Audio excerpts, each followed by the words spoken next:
Brian, I understand we're being invited to step into the WWE's writer's room with the new upcoming Netflix series, WWE Unreal.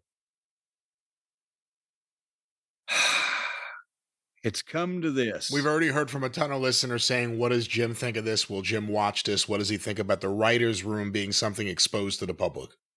It's come to, well, I have conflicting thoughts because, yeah, it's a writer's room. It's not a booker's room. It's not what we used to do. It's this form of thing they do today. But no, I'm going to need to get a list of all these son of a bitches' names and addresses, because I'm going to have to go pay a visit to each one of them individually. I have a feeling I'm going to like this probably less than anything else that has ever been presented on television. Or streaming, like Stephanie's Places.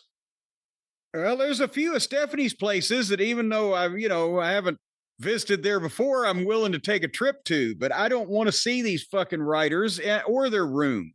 And I don't want anybody else to see it either, because it's going to be fucking embarrassing. If you were a wrestler working there, would you want them to see this? Would you want the public to see this? No.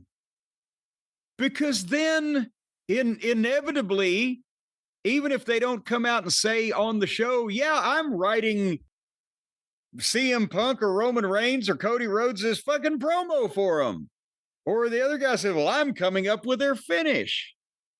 Well, then you're turning your stars that people look up to and they love to hear them talk and they love to see them do all these fucking wild ass things into trained chimpanzees that are doing what they're fucking told by some nebbish in the writer's room that, if he was in the locker room, would be whistling Stranger in Paradise.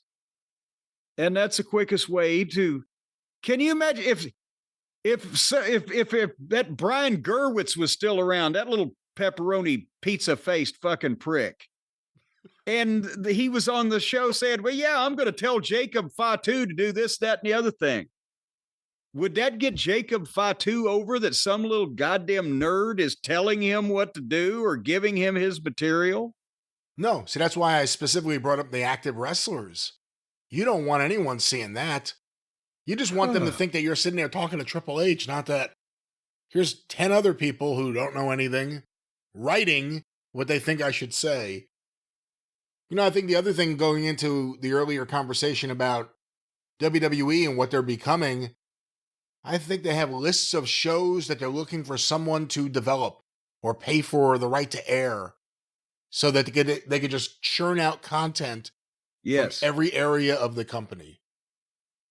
And this is the... What else can we show them? Fucking famous divas bowel movements. And come to think of it, yeah. We call that the corner office. That one may have been in development for a few years now. The egg.